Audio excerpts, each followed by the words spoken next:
Moi! Meidän yrityksessä on Paasi Design ja nyt me ollaan täällä remonttikohteessa. Mennään!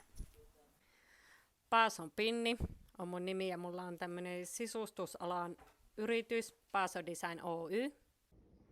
Kerro lyhyesti sun yrityksestä.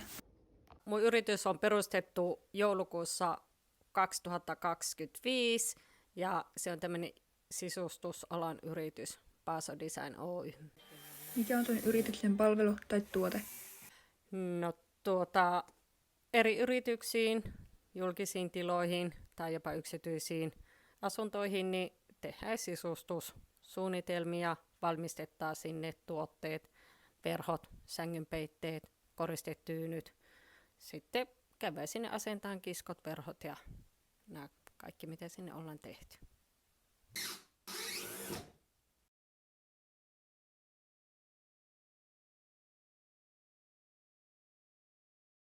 Kerro sun yrityksen kohderyhmä. Mun kohteet on yksityiset kodit ja asunnot ja sit suurimmaksi osaksi on julkiset tilat, niin kuin hotellit ja ravintolat.